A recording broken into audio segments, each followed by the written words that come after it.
A organização da feira por nos ter convidado. Para nós é sempre um prazer poder estar aqui a falar sobre a ovniologia e a expor os diversos temas que compõem este ramo do conhecimento tão fascinante.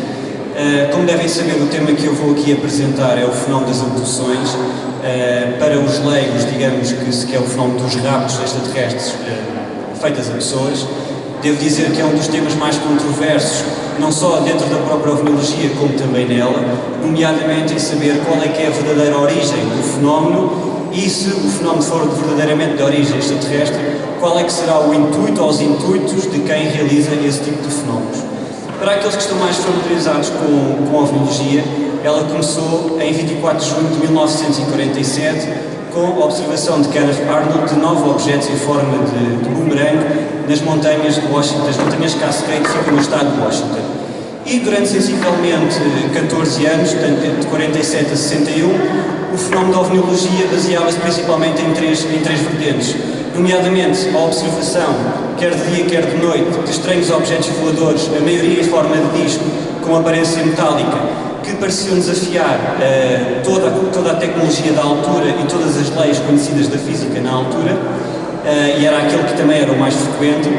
Depois começou a haver os primeiros casos relatados de aterragens de OVNIs, com a suposta aparência de aparecimento dos tripulantes, e no qual entravam em contacto com as pessoas que os viam, e finalmente depois um fenómeno também, um aspecto da ovniologia também muito discutível, que acabou por se conhecer como o fenómeno do contactismo, que começou em 1952 com as descrições avançadas por George Adamson. E é um fenómeno discutível por vários motivos.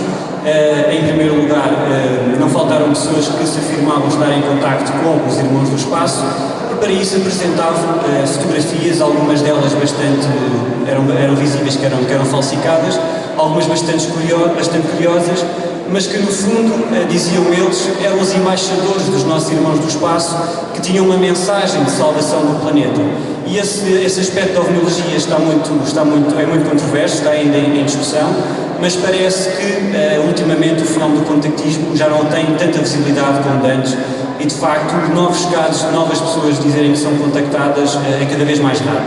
E de facto, a partir de 1961, nomeadamente na noite de 19 para 20 de setembro de 1961, aconteceu algo que iria mudar para sempre o fenómeno, portanto, a fenomenologia da ovniologia. Isto porque foi neste dia que um casal misto, portanto, o homem era negro e a mulher era branca, vinham de umas férias de Niagara Falls para New Hampshire, onde moravam, e durante essa viagem que sucedeu da parte da noite, tiveram algo que não conseguiram relatar. O que eles se lembravam conscientemente era de terem chegado a casa 2 horas depois do que era devido, não conseguiu justificar a ausência dessas 2 horas, e foi algo que os perseguiu durante algum tempo. Mas foi só depois, passado alguns anos, quando os dois sujeitos, tanto o Barney e a Betty Hill, começaram a ter pesadelos recorrentes, que decidiram ir a um psicólogo para tentar descobrir a origem dessas perturbações no sono. E depois de regressões hipnóticas e de várias sessões de terapeuta, o psicólogo deparou-se com algo que nunca tinha visto antes. Começou a perceber que eles diziam, e apesar de serem feitas regressões isoladamente, portanto, para não haver uma contaminação de relatos, ele deparou-se com uma história que nunca se tinha deparado antes. Diziam estas duas pessoas que durante essa viagem tinham observado uma estranha luz no céu. O Barney Hill parou inclusivamente o carro para poder observar o objeto através dos binóculos, tendo observado nesse objeto umas janelas de onde conseguiu ver uns seres que ele não conseguia descrever e que chegou a afirmar serem, ou melhor, não conseguia reconhecer como sendo humanos, e que chegou a afirmar como sendo extraterrestres.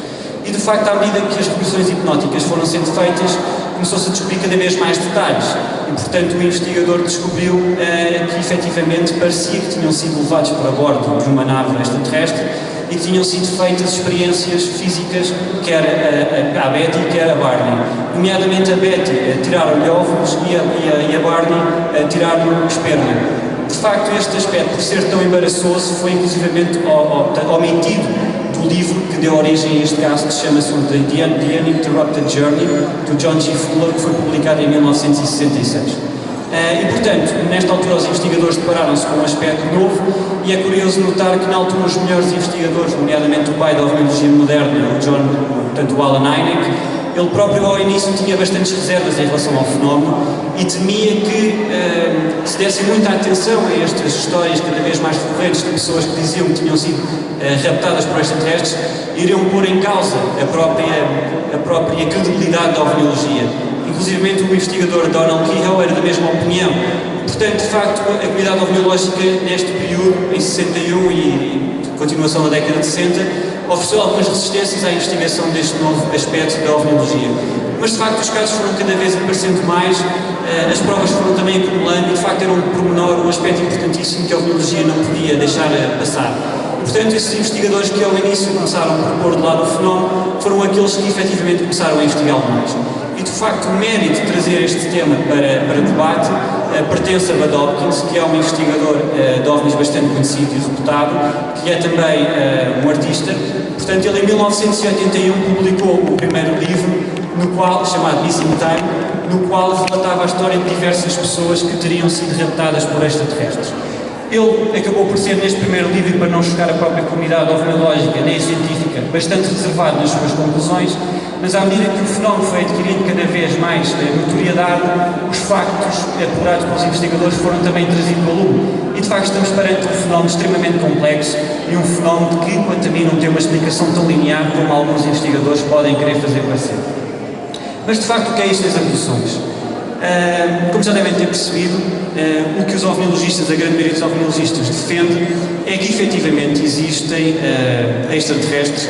Na minha opinião, deveria-se chamar melhor a inteligências não humanas, porque a sua proveniência não é tão clara quanto isso, que efetivamente levam pessoas contra a sua vontade para um ambiente que eles próprios controlam, nomeadamente, normalmente portanto, a nave, e no qual são submetidas a exames físicos, mas com duas componentes.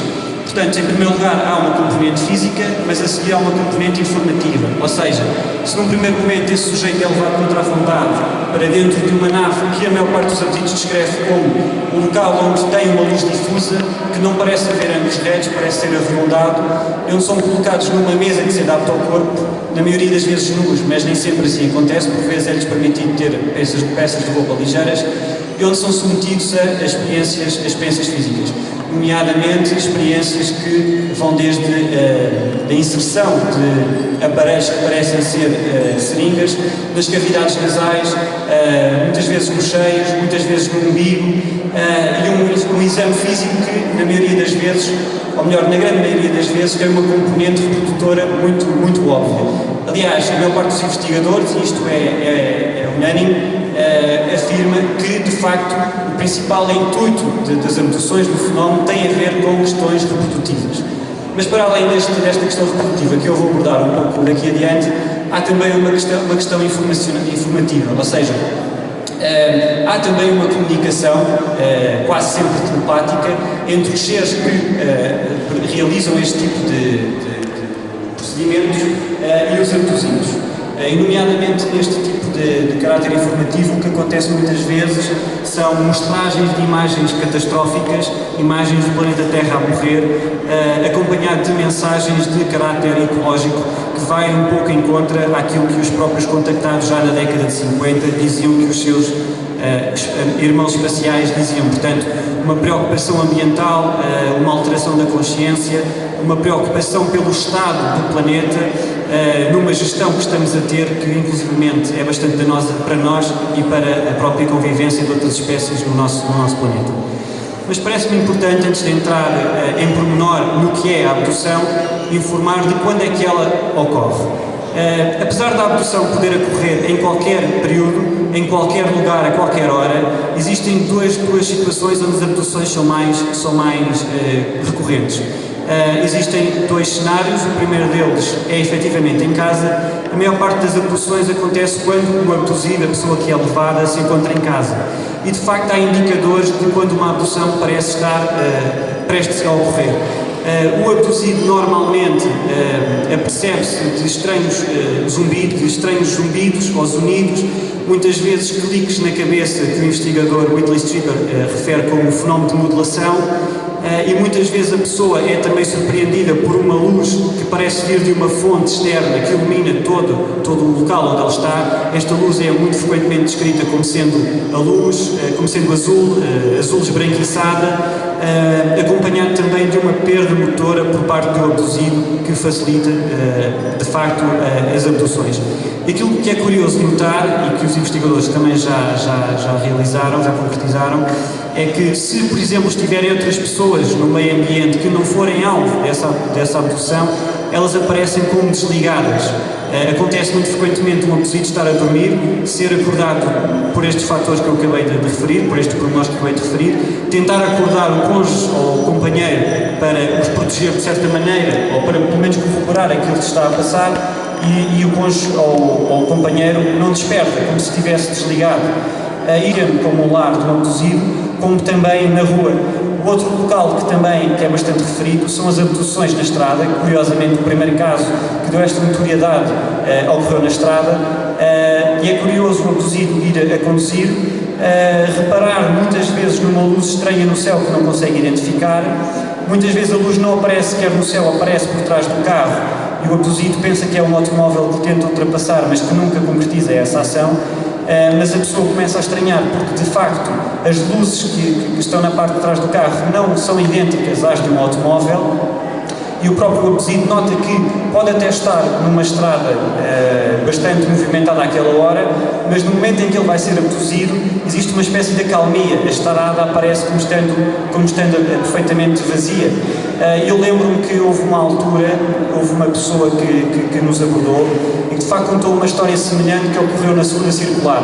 Essa pessoa depois nunca mais tivemos contacto com ela, portanto é um caso que não podemos confirmar, eu não consigo avalizar da sua autenticidade, mas foi algo que ele descreveu como tendo ocorrido aqui na nossa segunda circular, em que numa hora em que tecnicamente estaria trânsito de ponta, hora de ponta, a estrada parecia estranhamente desprovida de qualquer tipo de automóveis. E as pessoas, nomeadamente neste caso em que estou a conduzir, e o que é frequente é perceberem de facto que há essa luz estranha. De repente essa luz estranha apaga-se, a pessoa pensa que essa luz desapareceu ou foi para outro lado qualquer, e de facto só dá conta de que perdeu, a média estima-se em 2 horas, apesar deste valor não ser obviamente a regra. Existem abduções que demoram variedíssimo tempos diferentes, e portanto elas não sabem o que aconteceu. É curioso notar que as estimativas apontam para apenas 10% dos abduzidos reconhecer ou lembrar-se conscientemente das experiências que teve, porque de facto os outros 90% só se apercebem que são abduzidos quando têm os tais sonhos recorrentes e quando procuram a ajuda de um psicólogo, e de facto o psicólogo depara-se com algo que nunca tinha visto antes, e tem acontecido cada vez mais, infelizmente ainda não com frequência desejada, e acaba por recomendar essa pessoa deslocar-se a um ovniologista que já está mais ou menos familiarizado com esse fenómeno. O ideal seria que houvessem psicólogos devidamente formados, devidamente acreditados, e que estivessem também a par do fenómeno para darem o devido acompanhamento que essas pessoas devem ter. Porque um aspecto que importa aqui salientar, e muitas vezes não é bem referido nos livros, é que a maior parte dos abduzidos, em consequência da abdução, criam problemas psicológicos. Ou seja, muitas vezes criam fobias que não conseguem explicar, vivem num extremo estado de insegurança, porque a qualquer momento podem ser levados. Paralelamente a isto, há também distúrbios físicos que são registados, nomeadamente disfunções urológicas, disfunções ginecológicas. Portanto, há uma série de efeitos secundários, efeitos secundários nocivos que acompanham também alguns dos abduzidos. E, portanto, qualquer associação credível da ovniologia que quer efetivamente investigar este tipo de fenómeno tem necessariamente que investigar não só o fenómeno, como dar, dentro da medida do possível, a ajuda ou o acompanhamento necessário a este tipo de pessoas. E para isso só é possível com a ajuda de pessoas ligadas à saúde que estejam efetivamente capacitadas para diagnosticarem este tipo de distúrbios e para os poderem resolver. Porque há aqui 2 aspectos verdadeiramente essenciais e que importa reter. Em primeiro lugar, há muitas pessoas, cada vez mais, porque a abdução é algo que já está tão familiarizado, já está tão popularizado, que qualquer pessoa sabe o que é. Pode não saber com este nome, mas sabe o que são de certeza absoluta, raptos por extraterrestres. Nomeadamente tivemos recentemente duas séries bastante conhecidas que passaram nos canais portugueses, nomeadamente o Taken e os 4400, que abordaram extensivamente este tipo de fenómeno. E, portanto, há muitas pessoas, algumas delas com má fé, a querer aldrabar os investigadores para ter fama, que inventam histórias de abdução, mas há aquelas que, devido a diversos distúrbios psicológicos que podem ter, que vão desde a confabulação, por exemplo, que incutem em si próprios estas histórias, que muitas vezes acabam por convencer um investigador, que muitas vezes está também desejoso de encontrar casos tão curiosos como estes. E, portanto, temos não só pessoas que têm distúrbios e que simulam e que inventam terem casos de abdução, como temos pessoas que são verdadeiros abduzidos e que, por serem verdadeiros abduzidos, acabam por ter algumas sequelas também psicológicas. Portanto, é preciso estar sempre acompanhado de pessoas acreditadas na saúde, funcionários de saúde, médicos, que consigam então saber a diferença e acompanhar estas pessoas que, de facto, muitas vezes precisam de ajuda. Mas, como eu digo, isto é um fenómeno bastante discutível, não há mesmo consenso dentro da comunidade sobre qual a sua natureza e qual a sua origem, mas uma coisa é certa, o fenómeno abdutivo existe. Não há aqui nenhuma questão. O que difere é saber qual é que é a sua verdadeira origem. Mas já me estou a avançar, eu quero discutir depois o propósito, a origem do fenómeno das abduções e o propósito por detrás das abduções no final desta palestra. Vou-me centrar então nos abduzidos.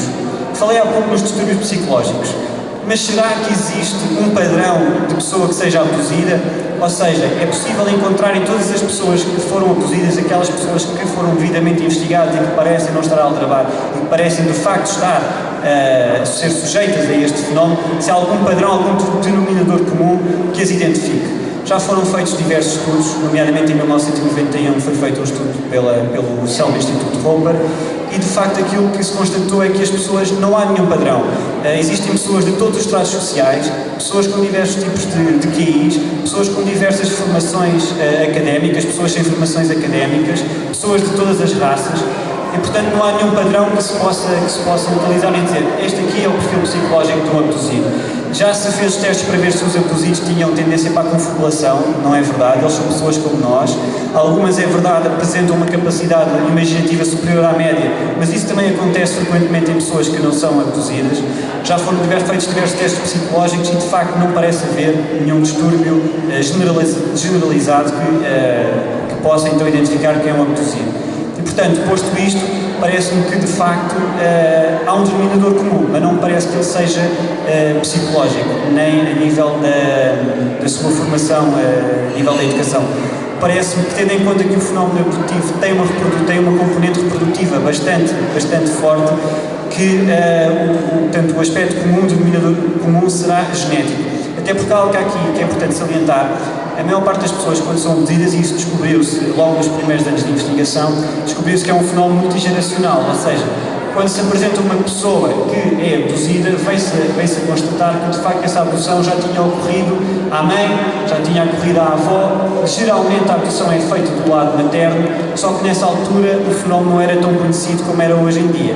E, portanto, é um fenómeno que é multigeracional, acompanha, nomeadamente, uma família durante vários largos períodos de tempo. Parece-me que o denominador comum é, de facto, genético, e talvez agora, com o mapeamento do DNA, ou do ADN português, humano, peço desculpa, talvez seja possível descobrir esse denominador comum e, deste modo, identificar futuros abduzidos para que possamos, então, fazer um estudo mais aprofundado e um acompanhamento logo na origem. Portanto, tendo posto aqui, claro, que não há nenhum denominador comum no que diz respeito aos abduzidos, vamos então analisar os sujeitos ativos das abduções, nomeadamente os abdutores.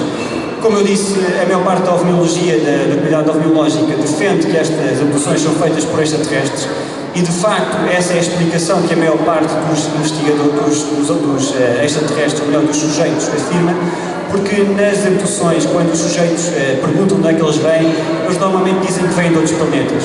É curioso notar que aquele primeiro caso que eu falei, de 1961, do Betty, da Barney e eu, o que trouxe também mais um elemento de credibilidade ao caso foi quando ela perguntou a um dos abdutores onde é que eles vinham e ele lhes mostrou o mapa do sistema solar de onde provinham. Ela, sob hipnose, conseguiu reconstituir esse mapa e uma astrónoma amador de nome Marjorie Fisher descobriu que efetivamente esse mapa era passível de ser identificado no mapa celeste, mas visto da perspectiva do planeta que os seres diziam que vinham, que diziam nomeadamente que vinham da estrela Sirius. Eu tenho aqui neste placar aqui à minha direita, eu peço para quem não consiga ver, para se juntar um pouco, tenho não só o primeiro desenho feito desses raptores, portanto aquele é o primeiro desenho feito pela Betty Hill, dos raptores, que curiosamente há um pormenor bastante interessante. Se é certo que tinham a cabeça extremamente grande em comparação com o corpo, os olhos não eram negros como hoje vem a ser cada vez mais defendido e cada vez mais referido. De facto, ela chegou a comparar os olhos como sendo luminosos como os de um gato. Portanto, temos aqui uma discrepância. Mas o que eu peço depois para verem com melhor atenção é que no final do placar está uma reprodução do tal mapa que eu referi. E de facto, fazendo uma compilação de todos os casos de abduções que são relatadas há mais de 40 anos, alguns investigadores dizem que as abduções começaram há 50, outros defendem que o primeiro caso de abdução foi há 100 anos, mas as descrições são quase todas elas idênticas. Ou seja, descrevem o típico cinzento, que tenho aqui um dos bonecos, que foi feito por um dos nossos membros, o João Guerreiro, uns bonecos que foram inclusivamente expostos numa exposição que fizemos em Santarém e que felizmente teve grande aderência, tendo sido visitada por mais de 30 mil pessoas. E portanto temos aqui um boneco o mais real possível dos expostos abduzidos. O que desde cedo se descobriu é que existiam pelo menos dois tipos de cinzentos. Se é certo que ambos partilham a mesma morfologia, são cinzentos, têm 3 ou 4 dedos, os braços são extremamente largos, grandes, vão até abaixo do joelho. Existem dois tipos de seres relatados, os que oscilam entre os 90 cm e 1 metro, e que o investigador John Mack, por exemplo, que escreveu este livro, que acabou por ser um best-seller e foi editado em 97, infelizmente já está fora de circulação, portanto o sequestro, que ele refere como sendo os jangões, portanto uns seres com uma estatura mais pequena, mas que parecem fazer todo o trabalho físico da abdução, ou seja, levam as pessoas do seu meio ambiente para a bordo dos locais onde é feita a experiência, e são eles que também normalmente fazem os procedimentos médicos nas pessoas.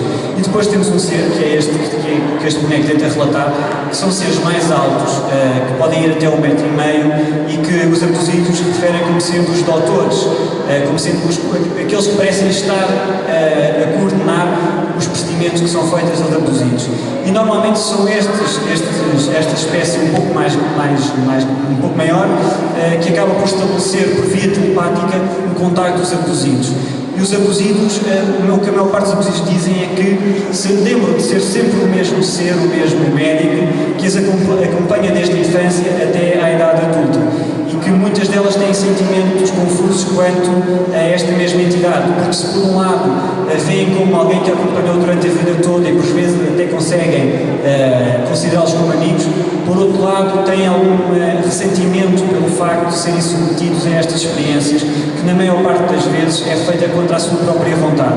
Portanto, a maior parte dos estudos que eu referi, a grande maioria, se não estou a erro, pelo menos é esta a opinião que eu tenho, tendo em conta os estudos que fiz, preferia não ser abduzida. A maior parte das pessoas preferia ser apenas normal. Mas de facto existe essa ambivalência no que diz respeito aos sentimentos. Por outro lado, existe um terceiro tipo de ser que é descrito, mas no qual há divergência. O John Mack, por exemplo, diz que há uma terceira espécie que define como sendo os reptilianos e que normalmente estão relegados a fazer procedimentos mecânicos de reparação, mas, por exemplo, o investigador David Jacobs diz que esta descrição de reptilianos é apenas uma expressão utilizada por abduzidos, mas que não tem necessariamente, que traduzir-se numa nova espécie.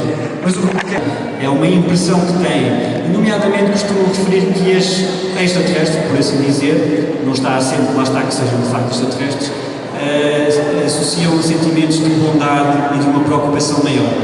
Como eu disse há pouco, o fenómeno das abduções, nomeadamente a componente física dos exames, tem uma componente reprodutiva, e aquilo que os investigadores de cedo conseguiram identificar é que parece estar a haver uma espécie de mistura entre ADN humano e extraterrestre. De facto, não faltam histórias comprovadas por investigadores que eu considero bastante credíveis, de pessoas, de mulheres que aparecem grávidas, algumas delas sendo virgens. Não que isto seja impeditivo, porque de facto é possível uma mulher ser virgem e engravidar, basta que a vagina esteja em contacto, por exemplo, com sêmen, mas de facto já estiveram comprovados casos de pessoas de mulheres que estiveram grávidas sendo virgens, de terem uma gestação normal e de, por exemplo, ao terceiro mês, o feto simplesmente desaparecer. É claro que aí podem haver muitas explicações, como abortos espontâneos, por exemplo, mas de facto há investigadores que têm na sua posse exames que demonstram que a mulher estava grávida num determinado momento e que noutro momento deixou de estar. É curioso notar também que estes fenómenos de abduções, para além da sua complexidade, obviamente exigem provas extremamente credíveis para que alguém os possa levar a sério. E de facto essas provas, as provas definitivas, nos iludem, mas parece que, tendo em conta as evidências que há um fenómeno que merece, no mínimo, mais investigação. E que tipo de provas ou de indícios nós podemos apontar para a existência dos fenómenos? Bom, em primeiro lugar, temos as marcas no corpo. Há muitas pessoas que aparecem com marcas no corpo que não conseguem explicar, algumas bastante estranhas. Muitas vezes estas feridas são acompanhadas de um líquido que alguns investigadores já analisaram, mas que não revelava nada de anormal. Os céticos defendem que estas feridas podem ter uma série de origens, é verdade. Inclusivamente nós podemos nos magoar em algum lado, não tomar conta e mais tarde reparar que temos uma cicatriz e não nos lembrarmos como. É absolutamente verdade, mas os indícios científicos não são os únicos que existem. Paralelamente a isso, existem tal questão controversa também, mas que, quanto a mim, é absolutamente verídica, dos implantes. E, de facto, os investigadores começaram a notar que muitas vezes os seus pacientes que referiam ter sido abduzidos, quando, por exemplo, iam fazer análise de rotina, muitas vezes nas radiografias notava-se a presença de algo anómalo no seu corpo. Muitas vezes estas substâncias anómalas, estes objetos anómalos, encontravam-se, por exemplo, na cavidade cerebral e que, de acordo com a tecnologia atual que nós conhecemos, seria impossível alguém ter lá colocado. Muitas delas foram detectadas, por exemplo, no corpo da própria pessoa, nas articulações, nas mãos, nos pés, e foram esses objetos que de facto foram passíveis de serem extraídos, sendo o primeiro sido extraído pela comunidade civil em 1995, com a colaboração do investigador Daryl Sims, com alguns médicos. E, de facto, revelou-se que estas operações eram extremamente dolorosas, porque estes objetos que se encontravam em sítios que eram passíveis de serem extraídos, encontravam-se muito junto aos nervos do corpo humano e, portanto, mesmo com uma anestesia local, as operações tornavam-se extremamente dolorosas. E, portanto, nós hoje em dia, os investigadores têm implantes na sua posse. Já foram feitos diversos estudos sobre a sua composição e descobriu-se que os implantes que se presume serem de origem não humana têm dois tipos de revestimento. Um primeiro revestimento que, curiosamente, é também composto por células do próprio corpo da pessoa. Isto para quê? Para que o próprio objeto não fosse expelido pelo próprio corpo, para que não houvesse uma reação negativa do corpo humano a um objeto estranho. E descobriu-se, paralelamente a isso, que a primeira camada era também composta por cálcio, ferro e também fósforo. Mas depois desta primeira camada havia uma segunda que ainda não conseguiu ser, tanto quanto eu sei, quebrada, que é curiosamente composto por material meteorítico.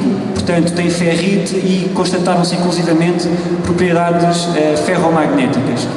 Paralelamente a isto, há também aquilo que se chamam implantes humanos.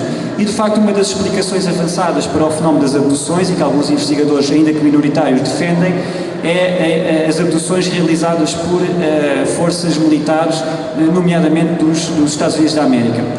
Que os Estados Unidos da América, durante a década de 60 e 70, raptaram pessoas para fazer experiências médicas, isso está mais que comprovado. Nomeadamente com o projeto MKUltra, que era um projeto de controle de mente. O governo dos Estados Unidos, na sua grande maioria, raptava pessoas sem abrigo, pessoas pelas quais ninguém daria falta, e submetia-as a experiências de controle da mente. Ocasionalmente eram também raptadas pessoas que não eram sem abrigos, mas que tinham também uma vida bastante isolada, pessoas que não eram muito sociáveis. E, de facto este projeto é verídico, foi trazido a público e em 97 o Bill Clinton teve que pedir desculpas publicamente aos americanos por aquilo que o governo na altura tinha feito e inclusivamente já foram em algumas ocasiões dadas indenizações a pessoas vítimas deste tipo de experiências.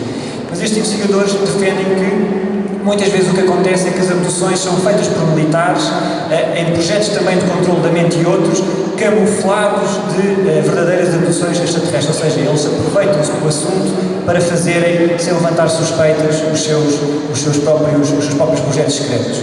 E como tal, e aliás já está patenteado, existem chips que são colocados nas pessoas, chips humanos, que são na maior parte das vezes oblongos e que medem entre 2 a 3 milímetros e que possuem um microprocessador e estão ligados por satélites. Eu recomendo uma visita ao site do investigador José Garrido para quem quiser saber mais sobre este tipo de casos. Mas parece que de facto esta não é uma explicação que seja plausível para o fenómeno das abduções, mas já porque o fenómeno das abduções é bastante antigo, já como eu disse, desde pelo menos a década de 60, bastante anterior ao projeto MK Ultra e de facto tem características que não parecem corresponder àquilo que seria de uma abdução feita por militares.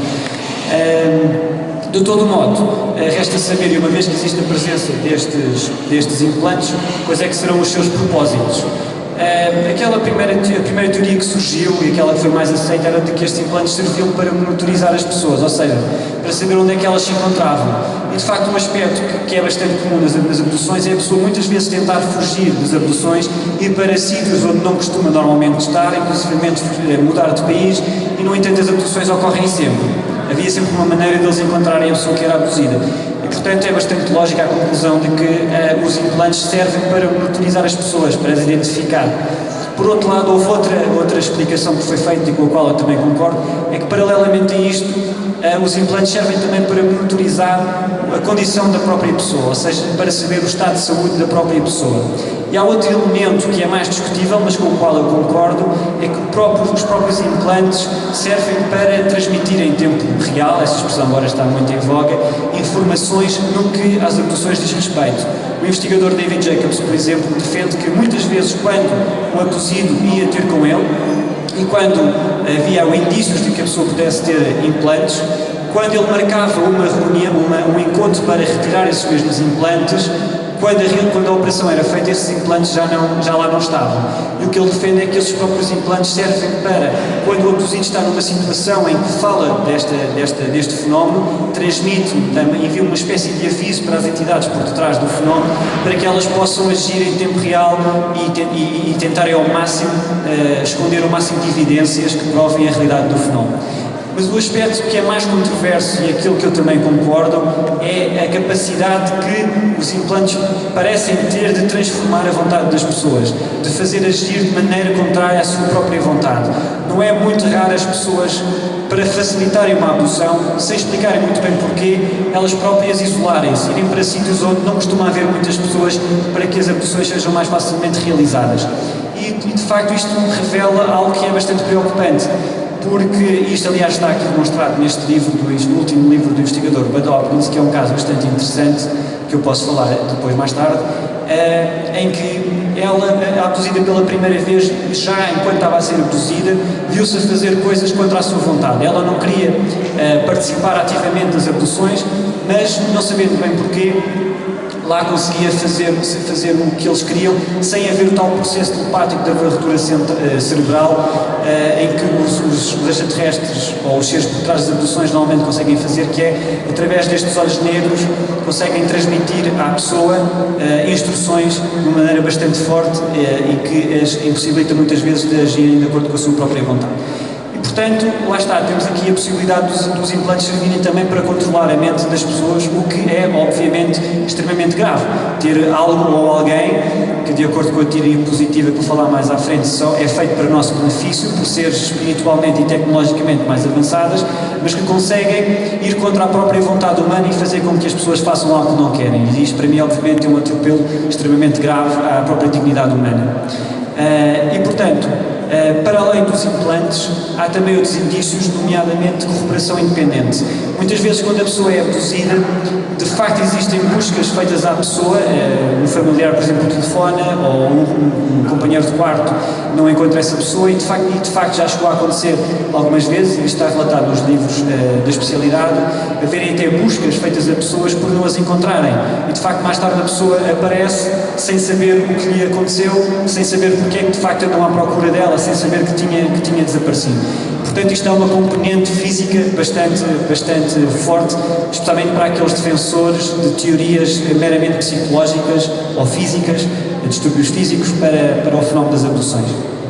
E, para além disto, há também a corroboração de investigadores. É certo que poderão dizer que não são testemunhas muito idóneas, é verdade, mas temos aqui uma situação, por exemplo, de um investigador espanhol, que tenho aqui neste livro, que enquanto fazia uma investigação na ilha da Gran Canária, de facto começou a ser testemunha daqueles pormenores, daquelas características que eu referi que acontecem antes de uma abdução, ou seja, aqueles estalidos, a presença da luz forte, e de facto chegou a ver a silhueta, acreditando nas palavras dele, de um ser semelhante ao cinzento, e que na altura em que ele queria fazer algo em relação ao assunto, ele simplesmente teve sono, deitou-se e adormeceu.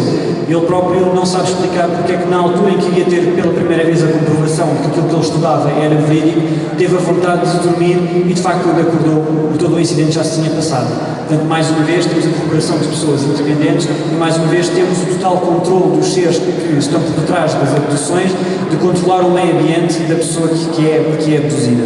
E depois temos também algo que demonstra que os seres não são falíveis, não são perfeitos. Já foram relatados erros no próprio processo das abduções. Temos, por exemplo, erros simples de as pessoas acordarem com a roupa, com o pijama vestido ao contrário, por exemplo, ou acordarem com o pijama de outra pessoa, com um pijama que não reconhecem ser delas. É frequente também muitas vezes acordarem com as pernas ao contrário, portanto a dormir com a cabeça onde são os pés e vice-versa, mas há também erros graves. Já aconteceu, por exemplo, abduzidos serem colocados em casas diferentes, sendo passado algum tempo substituídos e devolvidos ao seu local originário, como já aconteceu, por exemplo, abduzidos serem levados da cama e serem depois colocados na periferia da casa, por exemplo, na rua, e muitas vezes até a alguns quilómetros de distância, e estes casos até estão relatados em alguns livros da especialidade. Portanto, isto tudo parece demonstrar que não pode ser facilmente explicado como sonambulismo, mas parece comprovar que, de facto, associando todos estes indícios, desde corroborações independentes, desde marcas no corpo, desde faltas presenciais, desde implantes, desde estes eventos que acabei de referir, que, de facto, o fenómeno é real. Aqui um aspecto que é curioso. Eu acabei por dizer que a componente reprodutiva é extremamente grande. E, de facto, nos livros, aquele aspecto mais controverso é, de facto, os híbridos. É a constatação, desde há alguns anos para cá, de que as abduzidas, na sua grande parte mulheres, são confrontados com seres que parecem crianças, mas que não são totalmente humanos, à qual lhes dizem ser seus filhos. Algumas reconhecem como sendo seus, outros não, mas aquilo que é mais curioso constatar, e que me parece desvendar um pouco o intuito destas abduções, é a tentativa que era feita essencialmente há uns 20 anos, quando o fenómeno começou a ser debatido, dos extraterrestres em querer estabelecer uma empatia do progenitor, neste caso da mãe, com esses seres. Porque aquilo que os investigadores e muitas vezes os abduzidos afirmam é que esses seres têm uma espécie de deficiência sentimental. São extremamente racionais, extremamente cerebrais, são capazes de transmitir emoções como terror, amor e medo nas pessoas, mas eles próprios não parecem ser possuidores desse tipo de sentimentos. E aquilo que os investigadores palpitam é que o processo de hibridização tem a ver com a tentativa de criarem os seres terrestres cada vez mais humanos e de recuperar algo que, especulando, provavelmente possam ter perdido com o tempo. E, portanto, é muito importante esta tentativa de eles tentarem estabelecer um elo dos progenitores com os filhos, portanto, estimulando o contacto físico, estimulando a troca de carinhos. E é curioso notar como muitas vezes pequenas crianças que são abduzidas são também incentivadas a brincarem com essas crianças híbridas. Cada vez mais aquilo que temos percebido, os seres têm a aparência mais humana. O investigador David Jacobs, que é professor universitário, defende inclusivamente que já chegamos a uma situação onde um híbrido é perfeitamente, a nível exterior, igual a um ser humano e que pode passar nas nossas ruas sem nós darmos conta deles. De facto, ele diz que estes seres, que normalmente são descritos como sendo loiros de olhos azuis e de tez branca, mas não sempre, terão sido os nórdicos muito relatados na década de 50, na era dos contactados. Mas para mim esta explicação não me convence, porque a era dos contactados é anterior às abduções e nós temos há 20, 15 anos descrições de seres híbridos não totalmente humanos e, portanto, não me parece que ele possa fazer esta ligação. Mas aquilo que agora importa esclarecer, e tendo já dado uma visão bastante abrangente do fenómeno, também não é minha intenção ser aqui extremamente exaustivo, é tentar então descortinar se existem outras explicações que podem explicar o fenómeno das abduções. E de facto uma das primeiras tentativas de explicar o fenómeno foi avançado por dois cientistas em 1971 que defendiam a chamada teoria do trauma do parto. E defendiam eles que o fenómeno das abduções não era nada mais do que um trauma que quase todas as pessoas passam quando nascem. De facto, a maior parte dos cientistas diz que o trauma é uma experiência traumática e, portanto, o que eles dizem era que muitas vezes no subconsciente poderia este trauma aparecer sob a forma de abduções. E, de facto, eles encontram alguns paralelismos. Eles defendem que os cinzentos, com esta morfologia, são bastante semelhantes a um feto humano, que normalmente nos primeiros meses de gestação apresentam uma cabeça extremamente grande, assim como os olhos, desproporcional ao resto do corpo. E defende ele que quando os abduzidos descrevem o sítio onde são abduzidos como sendo sem ângulos retos, redondo e com uma luz difusa, que poderia ser muito bem o útero, uma recordação do útero. Porque alguns abduzidos, para além desta característica da sala, muitas vezes afirmam que o próprio local é úmido e muitas vezes com um cheiro a mofo. Muitas vezes na fenomenologia esta característica aparece. Portanto, defenderam eles que poderia ser este trauma. Mas de facto eles próprios vieram a adaptar um pouco a sua teoria, hoje em dia já não a defendem, porque não explica convenientemente todos os casos de abdução, não explica porque é que este tipo de trauma não apareceu antes, portanto, aos anos 60, com as mesmas características, e depois não explica, claro está, a componente física que eu há pouco referi, a ausência espacial da pessoa, os implantes, as marcas no corpo e etc. E de facto este acaba por ser o ponto essencial de que falhem todas as outras teorias, porque nenhuma delas consegue explicar estes pormenores. Não que não possam explicar algum caso de possível abdução, e obviamente que todas estas explicações devem ser analisadas, mas de facto não parece que haja outra teoria capaz de comprovar, ou melhor, de provar a verdadeira natureza, para além desta que eu pessoalmente defendo, como sendo a intervenção de seres não humanos e que levam efetivamente pessoas contra a sua vontade para os seus próprios propósitos. Outras teorias são avançadas, como por exemplo as distorções do lóbulo temporal. De facto, a investigadora Susan Blackmore fez experiências em 94 e quando o lóbulo temporal é exposto a campos eletromagnéticos, as pessoas muitas vezes têm a sensação de voar, a sensação de presença, o que tem obviamente alguns paralelismos com o fenómeno das abduções. Mas lá está, não explica tudo. Mesmo se passando com, por exemplo, a teoria das imagens hipnagógicas e hipnopômpicas, que são as imagens que nós temos naqueles momentos imediatamente antes de adormecer e antes de acordar, em que nós estamos num estado alterado da consciência, em que muitas vezes o subconsciente acaba por confundir o consciente.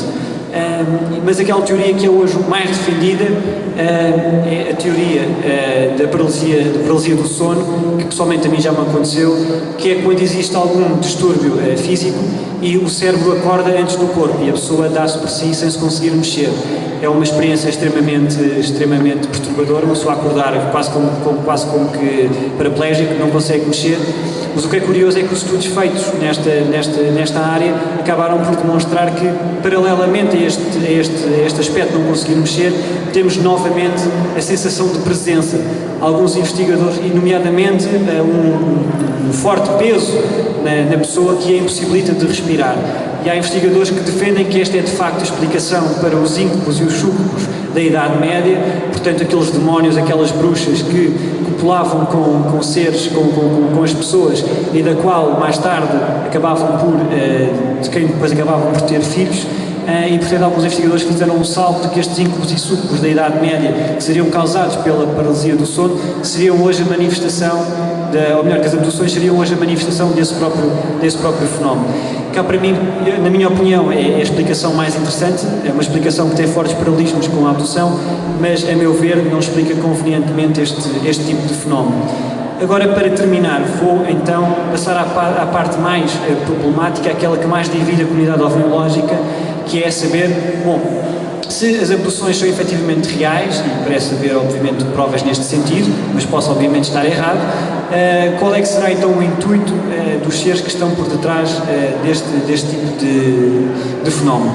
Bom, em primeiro lugar, nasceu a teoria neutra, que hoje em dia é definida, por exemplo, por um grande amigo meu e um dos maiores investigadores no Brasil, que é o Mário Rangel, que defende que eles estão cá apenas como cientistas interessados em analisar uma espécie nova que encontraram, saber mais sobre nós, saber mais como é que somos feitos, e portanto é uma posição completamente neutra.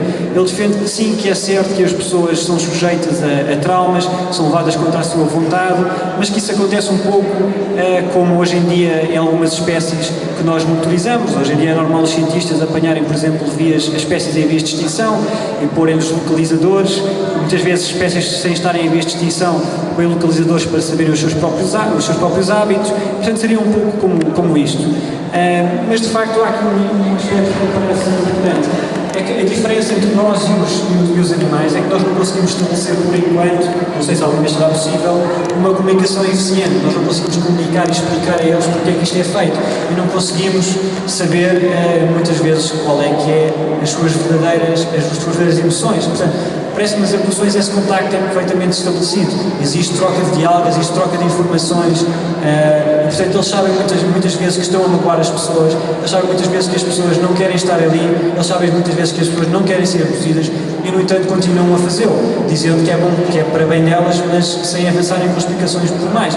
E lá está, sem respeitarem a vontade da pessoa que me parece ser soberana. Portanto, acho que este ponto de vista deve ser colocado um pouco em causa por este mesmo motivo. Além de que as abduções são um fenómeno que ainda não desapareceu, portanto não se percebe muito bem porque é que continuam a fazer investigações científicas a 40, 50 anos, não parece muito plausível. Depois saiu a teoria, quase ao mesmo tempo, mas saiu uma teoria chamada positiva, que pretende ver no fenómeno como algo que, se é certo que traz muitos traumas, acaba por ter um efeito catalisador no final e as pessoas acabam por saírem transformadas e muitas vezes com capacidades que antes não tinham. E de facto isto é verdade, alguns abduzidos apresentam ter capacidades que não tinham de antes, muitas delas desenvolvem capacidades artísticas extremamente evoluídas, muitas vezes defendem ter capacidades sensitivas que antes não tinham, como por exemplo a leitura da alma, possíveis indícios de telepatia, algo que não está acessível à maioria das pessoas. E defendem eles que portanto, as pessoas devem aceitar a transformação que lhes é feita, devem aceitar estas experiências que são feitas, porque no final elas vão beneficiar de algo que as vai melhorar nas suas vidas e de algo que as vai fazer únicas em relação ao resto das pessoas. Por outro lado, à mesma altura saiu a teoria negativa, assim chamada, apesar de eu achar que é um nome extremamente injusto, mas que não vê um propósito tão bom nas abduções.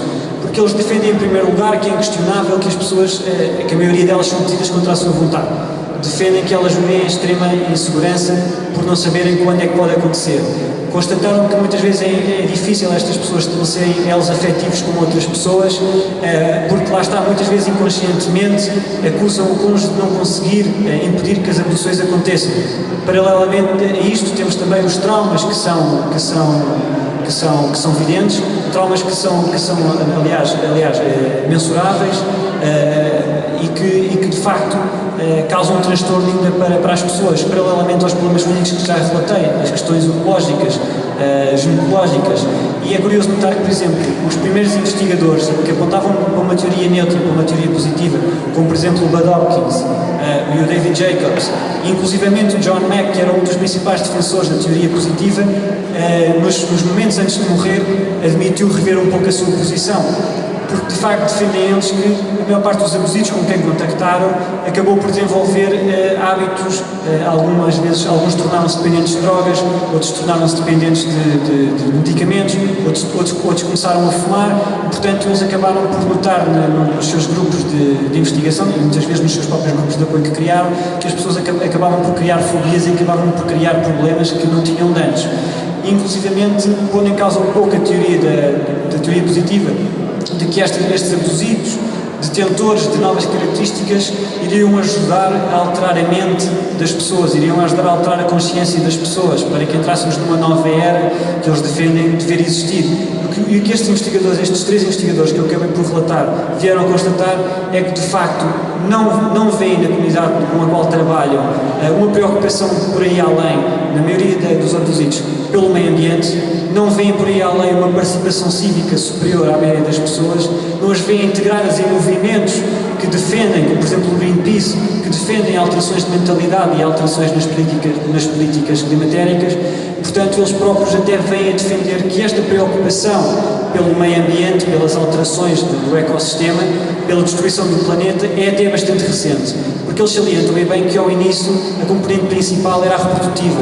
E de facto, se formos ver o primeiro caso de abdução relatado, que é o caso de Vilas Boas em 1957, um brasileiro que foi raptado por seres extraterrestres em Minas Gerais, de facto teve uma componente meramente física, onde ele, depois de ter sido molhado com um líquido que ele não sabe explicar bem o porquê, acabou por ter relações sexuais com uma suposta ser de outro planeta, que depois de ter sido feita a cópula, que apontou para a barriga e apontou para a estrela, de onde supostamente teria vindo, indicando que iria ter o seu filho lá. Portanto, eles defendem que o principal intuito é a reprodução, que é a criação de uma espécie híbrida, e que este fenómeno informativo, de alteração de consciências, de mentalidades, de avisos sobre futuras catástrofes, é bastante recente e que de facto serve mais, na opinião deles, para encobrir, para justificar aquilo que tem sido feito às pessoas e não tanto como um verdadeiro objetivo em si.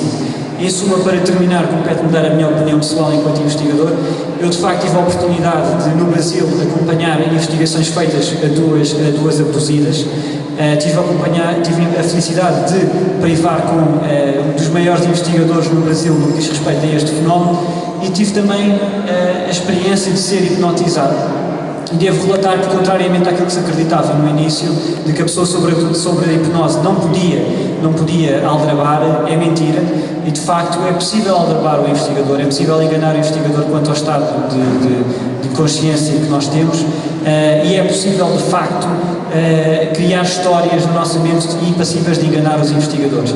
Eu não estou a dizer que isto acontece em todos os casos de abdução, parece-me claramente que não, mas parece-me que é preciso ter extremo cuidado nas abduções que são feitas. É preciso ser pessoas, investigadores com extrema experiência e capacidade neste tipo de procedimentos, até porque muitas vezes, mesmo uma pessoa que não esteja a mentir conscientemente, que seja vítima de qualquer outro estudo que a leve a contar estas histórias, por variados motivos, se o investigador não tiver o devido cuidado, consegue perfeitamente incutir falsas memórias, que é aliás outra das explicações avançadas, é possível de incutir falsas memórias nessas pessoas, e elas acabam por acreditar mesmo que aquele acontecimento acabou por acontecer. Portanto, a investigação em Portugal e em qualquer parte do mundo tem necessariamente de ser feita por pessoas devidamente acreditadas, competentes, e não pode ser feita de ânimo leve.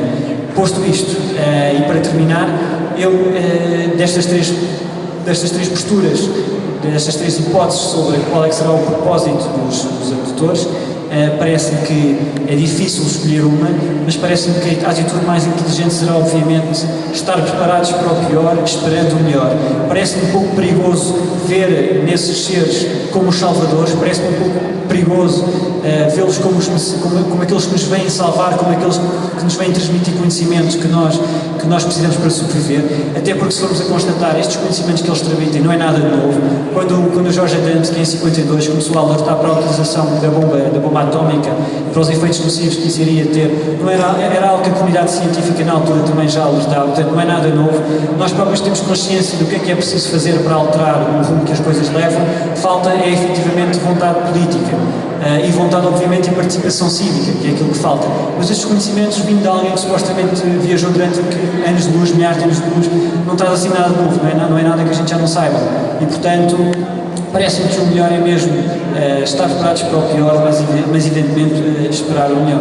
Portanto, e com isto concluo a minha apresentação sobre este fenómeno, estando já disponível para qualquer tipo de perguntas que queiram colocar. Muito obrigado.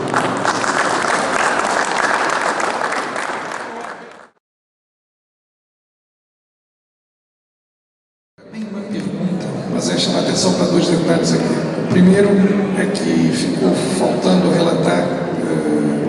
espírito que fica normalmente os abduzidos pós-acontecimento. Uma característica comum é, digamos, um certo estado de paz interior muito característico, ou seja, uma pessoa acostumada, mesmo que não se lembre das coisas, mas acostumada a ser abduzida, ela consegue perceber perfeitamente quando foi abduzida e quando voltou. Tanto o momento que vai ser, ela pode não se lembrar de nada, mas ela consegue perceber bastante isso. Depois, junta com as situações que consegue detectar, tipo aquela de repente some todo mundo de perto, está tudo a dormir, etc. e tal.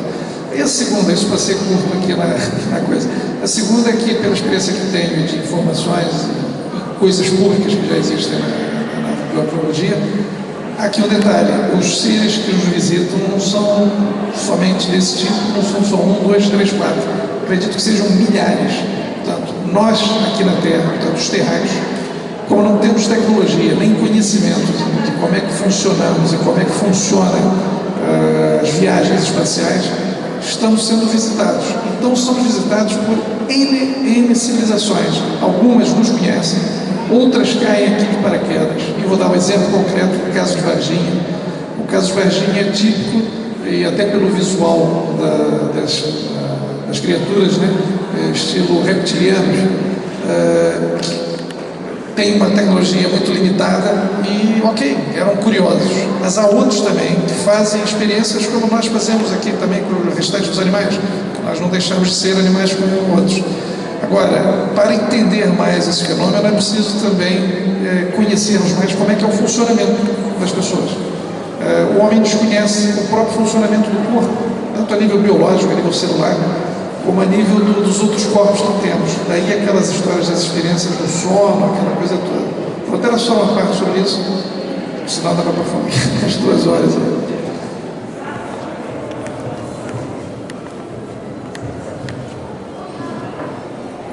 Bem, eu começo então por agradecer a tua participação, Abel, já é um grande amigo e já te conheço de outras palestras. E de facto tenho-te agradecer pelas tuas observações bastante acertadas. Obviamente aqui não é o local para entrar em detalhe em todas as características das abduções, tentei ser o mais abrangente possível e de facto é verdade que alguns abduzidos apresentam esse estado de espírito entre as abduções. É curioso notar, no entanto, que 90% só sabe que é abduzido depois de ser submetido a regressões hipnóticas e a maior parte das vezes deles é depois de terem sonhos recorrentes e que na maior parte das vezes são bastante assustadores. Em relação à questão da descrição dos seres, é verdade que existem abduções feitas por seres descritos de maneira muito diferente. Uma coisa que hoje em dia é constatável é que, por exemplo, o país onde é relatado mais abduções é os Estados Unidos da América. O segundo país é a Inglaterra e o terceiro país o Brasil. E é curioso notar que existem diferenças entre aqueles seres que são descritos na maior parte das abduções em cada país. Enquanto que, por exemplo, nos Estados Unidos da América, a maior parte das abduções são feitas por estes tais seres cinzentos que estão aqui representados e que são aqueles que são os casos mais frequentes que são relatados. Na Inglaterra, por exemplo, existe também a descrição destes seres de olhos cinzentos, de olhos pretos com a tez cinzenta, mas também existe outro elemento que é as abduções feitas pelos tais seres de olhos azuis que há pouco referi. E curiosamente na América do Sul, no Brasil, veio-se a constatar aquilo que também se constatou na altura do contactismo e na altura dos encontros enviados de terceiro grau. É que enquanto nos países civilizados, nos países ocidentais, nos países europeus, nos Estados Unidos da América, existem, portanto, as descrições estão limitadas a poucas espécies. Eu lembro, por exemplo, na década de 60, 70, as descrições eram humanoides, de aparência perfeitamente humana, os tais nórdicos. Era nos países da América do Sul que se encontravam as descrições mais variadas, desde humanoides peludos, desde seres com 3 pernas, desde seres sem olhos. Portanto, é curioso notar que este detalhe aparece também no fenómeno das abduções. Mas é curioso notar também um pormenor essencial que os investigadores alertam. É na descrição dos seres que as pessoas mais se enganam. E, portanto, quando eles acabaram por resumir as abduções e acabaram por fazer uma classificação de como é que os seres são feitos, eles tiveram sempre em atenção porque as pessoas é na descrição dos seres que mais se enganam. E muitas vezes elas não conseguem ver muito bem os seres e muitas vezes o nível consciente tentam dar informações para colmatar a informação que o investigador deseja. Portanto, muitas vezes uma pessoa pode estar perante o mesmo ser, duas pessoas estão perante o mesmo ser, no entanto atribuírem características totalmente diferentes, ou atribuir uma característica que é diferente, portanto faria pressupor de que eram seres diferentes, quando na realidade pertenceriam à mesma espécie, por assim dizer. E, portanto, paralelamente a isto, parece-me também há outro problema com a ovniologia, mas que não é só das abduções, que é o facto de que a ovniologia é, a meu ver, demasiado pragmática.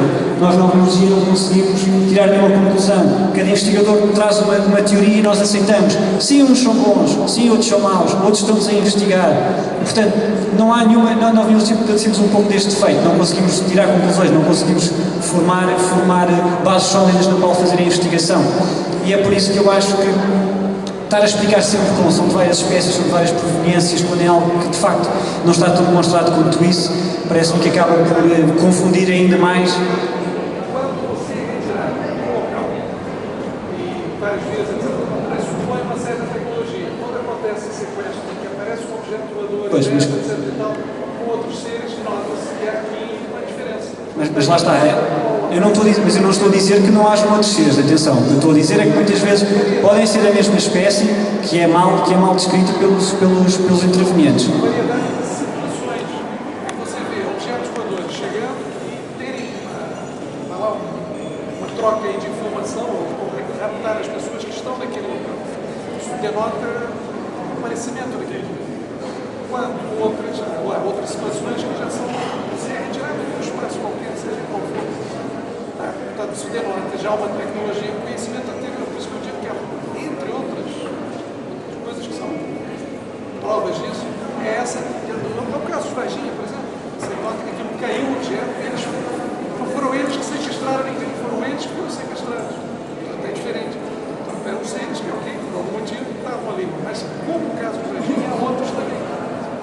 Enquanto a tecnologia desses tais seres os controla, digamos assim, mensagens no show, digamos, tiram de qualquer local.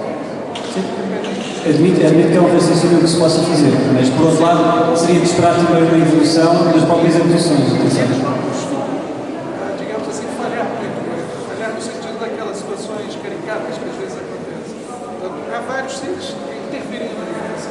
Nota-se isso por padrões. Digamos que quem esteja acostumado a observar vários casos vê esses padrões diferentes. Até pela história do fantasma. Porque depois a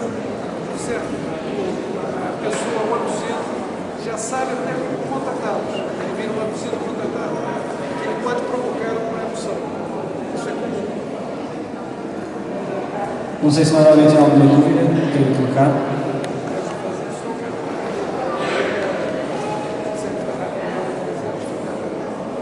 Bom, sendo assim, resta-me então agradecer a vossa presença, a vossa atenção e espero vê-los numa próxima iniciativa aqui na Feira do Esotérico, a quem agradeço desde já o convite e dou os parabéns pela iniciativa. Muito obrigado.